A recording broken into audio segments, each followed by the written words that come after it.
Hello guys, welcome back on English zone and आज के video में हम डिस्कस करेंगे DSSB TGT English previous year question paper. और ये हमारा इस सेम टॉपिक से रिलेटेड सेकंड वीडियो है। इससे पहले फर्स्ट वीडियो मैंने अपलोड कर रखा है चैनल पे, आपको लिंक डिस्क्रिप्शन बॉक्स में आई बटन पे मिल जाएगा, आप चेक कर लीजिएगा। और साथ ही साथ प्रैक्टिस सीरीज से रिलेटेड भी मैंने 3 वीडियोस ऑलरेडी अपलोड कर रखा है चैनल पे, वो भी आप चेकआउट करिए।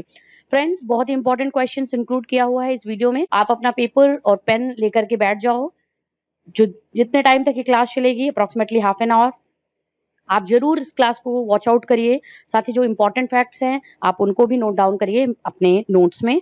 और आप एक ओवरव्यू लीजिए कि किस तरीके के क्वेश्चंस आपके एग्जाम में पूछे जाते हैं। What types of questions DSSB asked in your English literature exams, I have included that types of questions. और ये प्रीवियस ईयर पेपर में पूछा जा चुका है क्वेश्चन। अभी PGT का पेपर हुआ था DSSB का, उसमें ये क्वेश्चन पूछा गया है और मैंने वही क्वेश्चन इंक्लूड करा हुआ है जो कि आपके TGT के सिलेबस में इंक्लूडेड है। तो PGT का ग्रामर का जो पार्ट होगा वही सेम आपका TGT में भी पूछा जाएगा। और जो इंपॉर्टेंट ऑथर्स हैं जो PGT में पूछे गए हैं वो आपके जो TGT के सिलेबस में इंक्लूडेड है, उन्हीं से रिलेटेड मैंने क्वेश्चन इस वीडियो में इंक्लूड कर रखा है। तो प्लीज इसको एंड तक देखिए और इंपॉर्टेंट क्वेश्चन, उनके फैक्ट्स को नोट डाउन कर लिए। और आप साथ ही साथ आप एनालाइज करिए कि आपके कितने क्वेश्चंस यहाँ पे करेक्ट हो रहे हैं, आपका प्रिपरेशन लेवल क्या चल रहा है। और मुझे जरूर कमेंट सेक्शन में जरूर बताइए कि कितने क्वेश्चंस आपने करेक्टली अटेम्प्ट किया है। तो हमारी जो क्लास होती है उसका पहला क्वेश्चन हम यहाँ पे स्क्रीन पे है आप सभी के सामने। This is the first question on the screen और ये हमारा ग्रामर से रिलेटेड क्वेश्चन है। Select the most appropriate option. Option select करना है आपको most appropriate. A clause contains a and predicate of its own। एक क्लॉज जो होता है उसमें क्या क्या चीजें इंपॉर्टेंट होती है, जैसे ग्रुप ऑफ वर्ड्स होता है क्लॉज जो होता है, बट उसमें क्या चीज इंक्लूड होती है। जैसे यहाँ पे बात हो गई है कि प्रेडिकेट भी होता है, ठीक है। तो आपको बताना है कि उसमें और क्या होता है। सब्जेक्ट होता है, इस गैप को फिल करना है। सब्जेक्ट होता है, कंजंक्शन होता है, प्रपोजिशन होता है या एडवर्ब होता है। और जो करेक्ट आंसर है इसका वो हमारा होगा कि क्लॉज कंटेन्स अ सब्जेक्ट, ठीक है। ऑप्शन 1 हमारा जो होगा वो हमारा करेक्ट आंसर होगा। जो क्लॉज होता है दैट है subject and also predicates of its own, ठीक है। तो क्वेश्चन नंबर 1 का जो करेक्ट आंसर है वो है ऑप्शन 1। सब्जेक्ट जो होगा ये हमारा इस गैप को फिल करेगा। नंबर सेकंड क्वेश्चन की बात करते हैं। ये देखिए इसका करेक्ट जो आंसर आ रहा है वो क्वेश्चन नंबर 1 आ रहा है, ठीक है। नंबर सेकंड क्वेश्चन है use the correct form of the verb from the options and fill the blanks. जो ऑप्शंस दिए गए हैं इसमें से आपको इस सेंटेंस में इस गैप को फिल करना है। और वेक है यहाँ पे वर्ड, इस चीज का आपको करेक्ट फॉर्म ऑफ वर्ब लगाना है। जैसे एवरी मॉर्निंग शी, ये आपका सेंटेंस है, डॉट डॉट डॉट वेक होगा up early and gets ready for work. तो सी वेक पे कौन सा वर्ब का फॉर्म लगेगा आपको बताना है। वेक होगा, इज वेकिंग या वोक होगा। तो एवरी मॉर्निंग सी वेक्स अप, ठीक है। तो जो करेक्ट होगा वो होगा हमारा ऑप्शन 1, ये करेक्ट होगा। क्योंकि यहाँ पे ये जो सेंटेंस है ये हमारा प्रेजेंट इंडेफिनिट में लिया गया है, इसीलिए वेक में वेक का फर्स्ट फॉर्म ही लगेगा और उसमें यस या ईएस लगेगा, क्योंकि ये जो हमारा है ये हमारा थर्ड पर्सन है, ठीक है। तो यहाँ पे जो होगा वो वेक्स होगा। Okay, got it? आपको क्लियर हुई चीजें? तो ये क्वेश्चन हमारा प्रीवियस ईयर PGT के पेपर में पूछा गया है, जो आपका 2021 में हुआ है, अभी रिसेंटली 2 मंथ्स पहले ही। तो उसमें ये ग्रामर का क्वेश्चन पूछा गया है और ऐसे ही क्वेश्चन आपके DSSB के TGT के ग्रामर सेक्शन से भी आएंगे, ठीक है। चलिए नंबर थर्ड क्वेश्चन की तरफ चलते हैं। आपको बताना है, फिल इन दी ब्लैंक करना है। और यहाँ पे क्वेश्चन दिया गया है, आपको बताना है एफएल टावर डॉट डॉट, यहाँ पे आपका गैप है। FL tower is a romantic destination, means आपको बताना है कि वहां पे कौन सा आर्टिकल से रिलेटेड ये हमारा क्वेश्चन है। तो आपको करेक्ट आर्टिकल फिल करना है इस गैप में।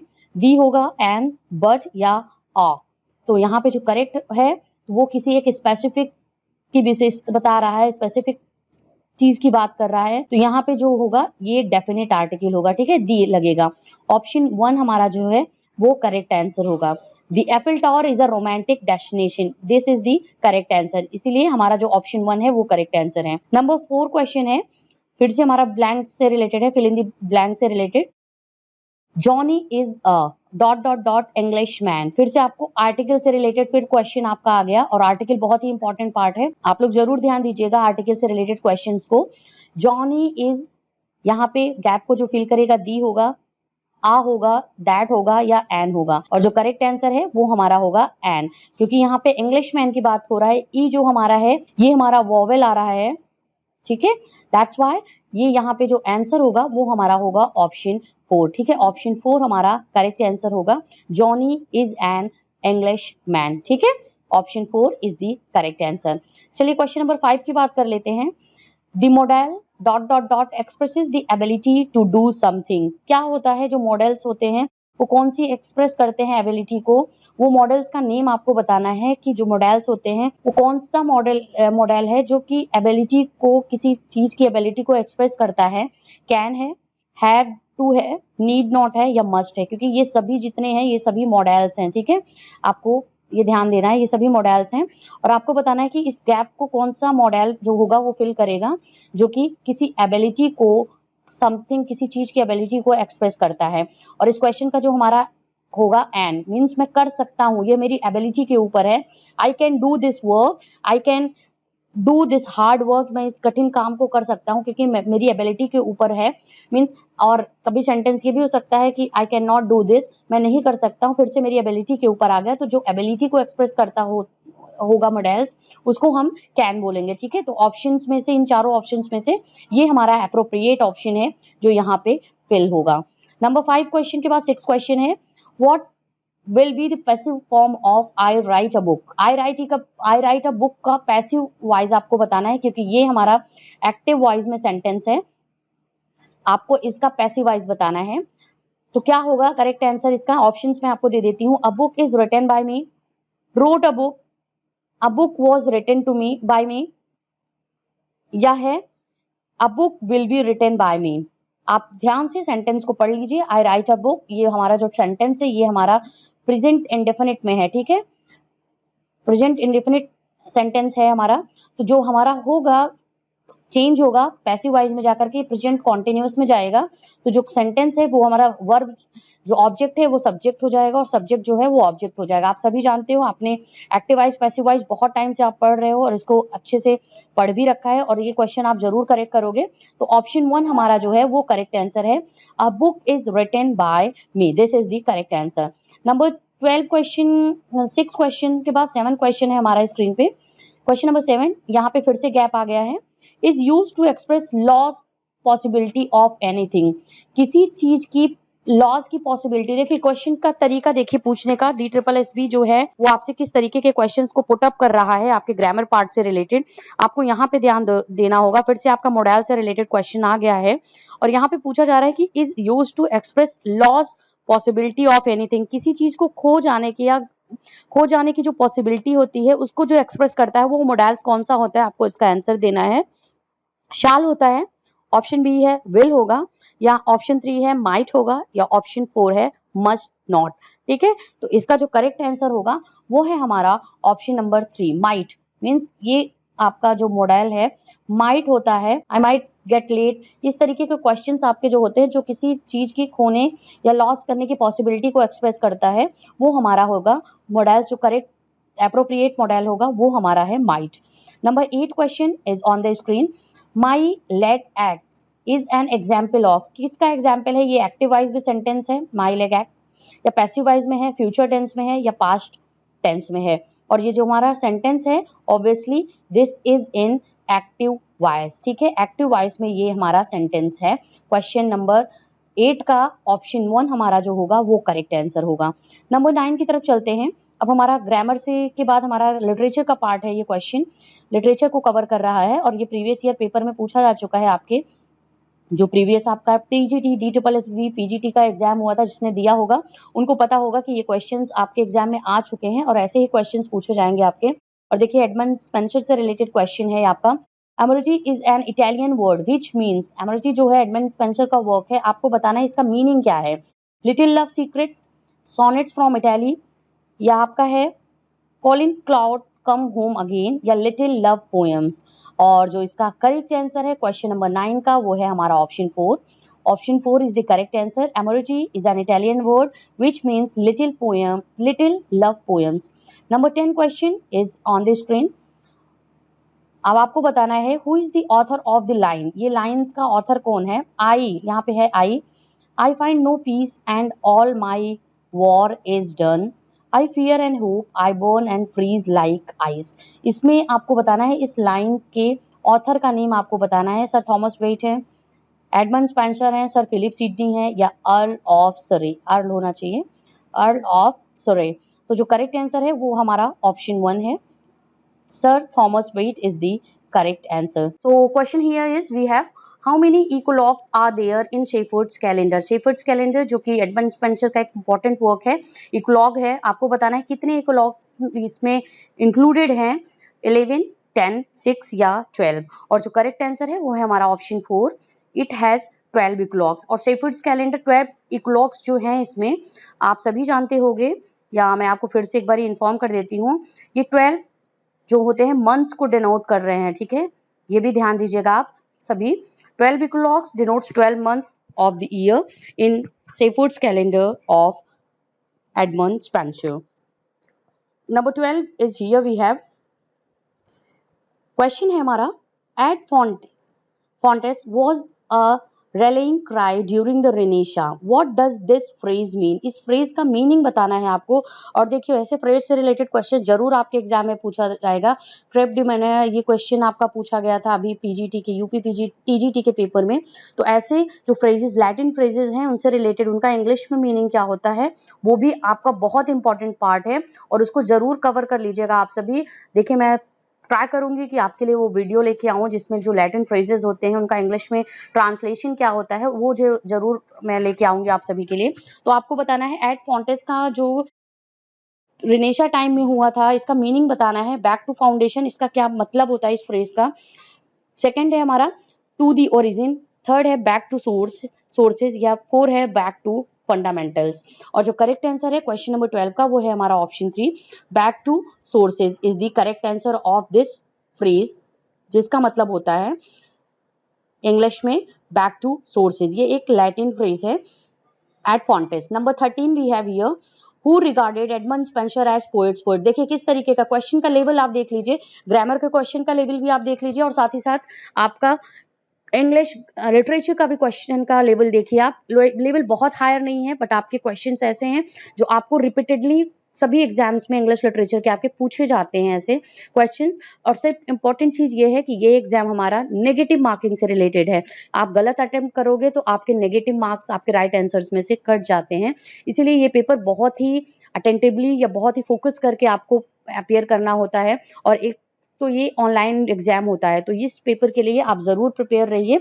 और क्वेश्चंस देखिए बहुत डिफिकल्टी लेवल नहीं है कि बहुत एक मॉडरेट टाइप के क्वेश्चंस आपको मिलेंगे इस एग्जाम में। तो इस क्वेश्चन का आंसर आप सभी ने दे दिया होगा अभी तक। Who regarded Edmund Spenser as poets poet, William Langland, Charles Lamb, William Shakespeare या जियोफ्री चौसर।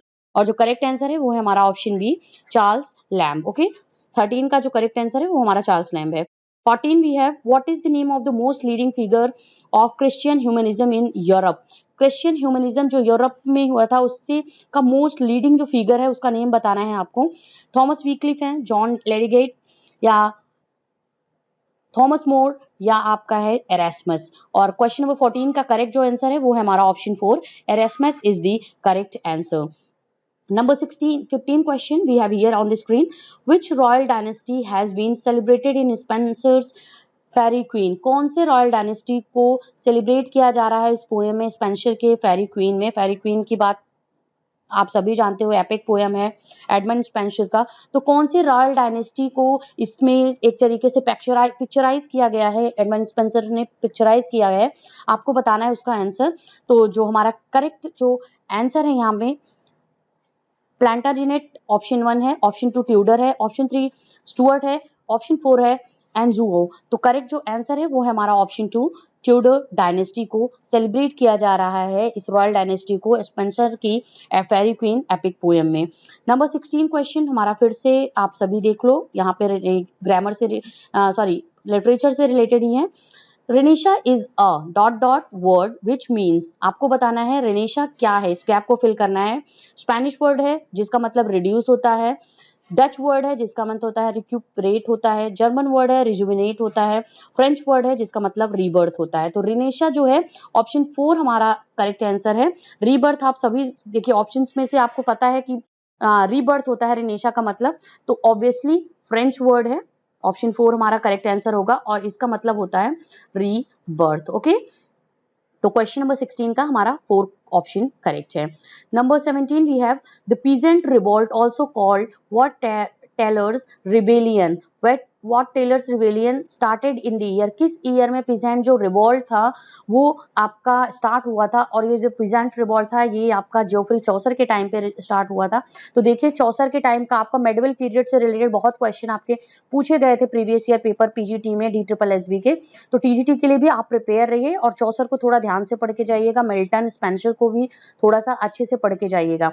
1381, 1383, 1382 या 1360 कौन सा इसमें करेक्ट आंसर है, जो कि पीजेंट रिवोल्ट से है, किस ईयर में ये स्टार्ट हुआ था, और इसका सेकंड नेम भी आप ध्यान दीजिएगा, व्हाट टेलर्स रिवेलियन, ये भी आपका ऑप्शन है कि इट इज ऑल्सो जो पीजेंट रिवोल्ट था वो नोन एज, या इसका दूसरा नेम व्हाट टेलर्स रिबेलियन भी था। तो जो इस ईयर में ये स्टार्ट हुआ था उसका ऑप्शन 1 हमारा करेक्ट आंसर है, 1381 is the correct answer. Number 18 who had quoted about Chaucer's character here is God's plenty, Chaucer के कैरेक्टर्स के बारे में, मीन्स चौसर ने जिस तरीके से कैंटरबरी टेल्स में कैरेक्टराइजेशन किया है डिफरेंट सेक्शन ऑफ सोसाइटी से अपने कैरेक्टर्स को अपने इस पोयम पोएटिक वॉल्यूम में पोएटिक वर्क में इंक्लूड करा हुआ है, मेंशन किया हुआ है, तो इसी को ध्यान में रखते हुए चौसर के कैरेक्टर्स के ऊपर एक कोटेशन दिया गया है, here is God's plenty, means यहाँ पे ईश्वर की विभिन्नता है, मीन्स ईश्वर ने जिस तरीके से लोगों को बनाया है उसी तरीके से आप यहाँ पे देखोगे इस वर्क में, जैसे चौसर के आप कैरेक्टर्स की जब बात करते हैं तो आपको मिलेगा हियर इज गॉड्स प्लेंटी, और ये कोटेशन चौसर के कैरेक्टर्स के लिए जब वो कैरेक्टर अपना स्केच करते थे अपने वर्क्स के लिए, तो उसको किसने बोला है, Samuel Johnson, Alexander Pope, John Dryden या विलियम लैंगलैंड। तो ऑब्वियसली करेक्ट जो आंसर है हमारा वो है हमारा option 3, John Dryden had said this quotation about Chaucer's characters that here is God's plenty. तो अगर हम इस क्वेश्चन की तरफ चलते हैं तो इस क्वेश्चन ये हमारा है, what is the rhyme scheme of Spenserian stanza. Options बहुत इंपॉर्टेंट क्वेश्चन है, बार बार एग्जाम में आपके रिपीट होता है ये क्वेश्चन, या शेक्सपियरियन सोनेट से रिलेटेड क्वेश्चन कि क्या राइमिंग स्कीम या स्टैंजा फॉर्म होता है शेक्सपियरियन सोनेट का। तो आप इस क्वेश्चन के लिए प्रिपेयर रहिए, और एक इंपॉर्टेंट क्वेश्चन मैंने यहाँ पे ऑलरेडी मेंशन कर रखा है इसको, तो राइमिंग स्कीम बतानी है आपको, और जो आप ध्यान से देख लीजिए इसके जो ऑप्शन है, मैं यहाँ पे ऑप्शन रिपीट नहीं कर रही हूँ, मेंशन नहीं कर रही हूँ, आप देख लो क्या राइमिंग स्कीम है, और करेक्ट आंसर मैं तुरंत आपको जल्दी से बता देती हूँ इसका, और जो करेक्ट आंसर है वो है हमारा option 3, AB AB BC BC C। ठीक है, 9 लाइन का स्टैंजा होता है स्पेंसरियन स्टैंजा जिसको हम बोलते हैं, और 9 लाइन जो होता है वो अलेक्जेंड्रियन फॉर्म में होता है, बाकी आइम्बिक पेंटामीटर में लिखे जाते हैं। और शेक्सपियरियन सोनेट के स्टैंजा फॉर्म की बात करें तो वो हमारा राइमिंग स्कीम होता है AB AB CD CD EF EF and G, ये हमारा क्या है, ये शेक्सपियरियन सोनेट का है। ठीक है, शेक्सपियरियन सोनेट का स्टैंजा फॉर्म है, आपको मैं मेंशन कर दे रही हूँ यहाँ पे, तो ध्यान दीजिएगा AB AB CD CD EF EF जी, बाद में 2 कपलेट होते हैं लास्ट लाइन में, 14 लाइन का पोएम होता है सोनेट, और इसका सोनेट का राइमिंग पैटर्न यही होता है। बट स्पेंसरियन स्टैंजा की बात करें तो उसमें 9 लाइन्स होती हैं, लास्ट लाइन जो होती है वो अलेक्जेंड्रियन होती है, और राइमिंग स्कीम जो होता है AB AB BC BC and C होता है। ठीक है, 20 क्वेश्चन की तरफ चलते हैं। द मिलर स्टेल, 20 क्वेश्चन हमारा है, the miller tale is about a carpenter, what is the name of that carpenter, आपको बताना उस कारपेंटर का नेम क्या है जो मिलर स्टेल में उसने जब एक स्टोरी को एक टेल बताया था, क्योंकि कैंटरबरी टेल्स में टेल्स का डिपिक्शन है, टेल्स की जो स्टोरीज हैं वो आपको एक्सप्लेन की जा रही हैं, वो बताई जा रही हैं, उसको नरेट कर रहा है जो कैरेक्टर्स हैं, तो कारपेंटर की स्टोरी है, मिलर्स की जो अपनी टेल उसकी थी, आपको बताना है उस कारपेंटर का नेम क्या था, रोजर, जॉन, रॉबिन या एलिसॉन, और जो करेक्ट आंसर है वो है हमारा ऑप्शन 2 जॉन। तो आप जरूर ध्यान दीजिएगा, कैंटरबरी टेल्स को अच्छे से पढ़ के जाइएगा। ठीक है, number 21 question, what which of the following poet is not associated with metaphysical poetry, और इसके ऑप्शंस को देखकर ही आप समझ जाओगे कि कौन सा इसमें वो ऑप्शन है, कौन सा इसमें वो पोएट है जो कि मेटाफिजिकल स्कूल ऑफ पोएट्री से बिलोंग नहीं करता है, एसोसिएट नहीं करता है। इसका आंसर देना है, ऑप्शंस में आपको मेंशन कर दे रही हूँ, एंड्रयू मार्वेल है, ऑप्शन बी है 2 है George Herbert, option 3 Henry Vaughan, option 4 है फिलिप सिडनी। तो करेक्ट जो आंसर है IAS, option 4 is the correct answer. Friends, video को अभी तक शेयर नहीं किया, वीडियो जल्दी से शेयर कर दीजिए, आप सभी लाइक कर दीजिए और साथ ही साथ अपने सोशल मीडिया प्लेटफॉर्म्स में आई थिंक आपने शेयर कर दिया होगा। और जो अभी ज्वाइन कर रहे हैं चैनल को, तो आप प्लीज चैनल को सब्सक्राइब कर लिए। न्यू व्यूवर्स जो हैं वो चैनल को सब्सक्राइब कर लें और नोटिफिकेशन बेल आइकन आप सभी जरूर प्रेस कर दीजिएगा। टाइमली आपको मेरी वीडियोज के जब भी मैं अपलोड करूँ इस चैनल पे उसका नोटिफिकेशन आपको मिलता रहे। तो 22nd क्वेश्चन की तरफ चलते हैं। whose court does the wife of Bath talk about in her tale? ठीक है, whose court does, जो वाइफ ऑफ बाथ का कैरेक्टराइजेशन है कैंटरबरी टेल्स में, कैंटरबरी टेल्स जो जियोफ्री चौसर का वर्क है, उसमें आपको बताना है कि जब वाइफ ऑफ बाथ जो होती है, बहुत ही इंपॉर्टेंट कैरेक्टर है ये कैंटरबरी टेल्स का, एक पिलग्रिम है। आपको बताना है कि जब वो कोर्ट का डिस्कशन कर रही हैं तो किसकी कोर्ट की बात कर रही हैं, King David, King Charles, King Arthur या किंग सोलोमन। और जो करेक्ट आंसर है वो है हमारा ऑप्शन 3, किंग ऑर्थर की कोर्ट की बात कर रही हैं अपने टेल में, wife of Bath of the Canterbury Tales. 23rd question, here we have on the screen. It is widely known that Spenser's Faerie Queene, देखिए स्पेंसर की फेरी क्वीन से अभी तक हमने 3 क्वेश्चंस देख लिया है। Was address to the queen Elizabeth, what is her name in the text. So what is her name in the text, आपको बताना है कि जो स्पेंसर का फेरी क्वीन है पोयम है, उसमें क्वीन एलिजाबेथ एड्रेस की गई हैं। जो फेरी क्वीन को क्वीन एलिजाबेथ समझा गया है, तो बट फेरी क्वीन में जो क्वीन एलिजाबेथ का कैरेक्टर है वो उसका नेम बताना है आपको, उसका आंसर देना है आपको। ऑप्शंस अवेलेबल है यहाँ पे, ऑप्शन 1 है एलिजा, ऑप्शन 2 है ब्रिटोमार्ट, ऑप्शन 3 ग्लोरियाना, ऑप्शन 4 है ओना। तो देखिए फ्रेंड्स, यहाँ पे फेरी क्वीन से रिलेटेड क्वेश्चंस आपको कैसे मिल रहे हैं, अभी तक हमने जो मैक्सिमम क्वेश्चंस देखे हैं वो फेरी क्वीन से देखे हैं, या तो आपको कैंटरबरी टेल से मिला है या जियोफ्री चौसर से मिला है। तो इस तरीके के क्वेश्चंस आपके जरूर पुटअप होंगे, तो आप इन कुछ इंपॉर्टेंट ऑथर्स को रट के जाइए, पढ़ के जाइए, मेमोराइज करके जाइए उनसे रिलेटेड क्वेश्चन को। तो जो करेक्ट आंसर है क्वेश्चन नंबर 23 का वो है हमारा ऑप्शन 3 ग्लोरियाना। ठीक है, Gloriana is the correct answer. Number 24 की तरफ चलते हैं। Which of the following work is not written by Spenser, देखिए फिर से एडमंड स्पेंसर से रिलेटेड क्वेश्चन आ गया है। यहाँ पे आपको बताना है कि इसमें कौन सा वो वर्क है जो एडमंड स्पेंसर ने नहीं लिखा हुआ है। यहाँ बात हो रही है इज नॉट रिटन बाय। ठीक है, आप ध्यान दीजिएगा, कभी कभी इसी तरीके से क्वेश्चन हम गलत करके आ जाते हैं, रॉन्ग अटेम्प्ट करके चले आते हैं। ऑनलाइन एग्जाम है आपको, तो बार बार आपको रिवाइज करने का मौका नहीं मिलेगा, क्योंकि आप रिविजिट नहीं कर सकते हो अपने जो क्वेश्चंस जो आपने अटेम्प्ट कर लिया है और उसको सेव करके उसको सबमिट कर दिया है। तो क्वेश्चंस जरूर ध्यान से पढ़िएगा। Which of the following work is not written by Spenser, the Lady of May, option 2 है the Tears of the Muses, option 3 है एस्ट्रोफेल, ऑप्शन 4 है प्रोथैल्मियन। ठीक है, तो जो करेक्ट आंसर है हमारा कि जो एडमंड स्पेंसर ने नहीं लिखा है वो है हमारा option 1, Lady of May is not written by Edmund Spenser. 25th question is on the screen we have here.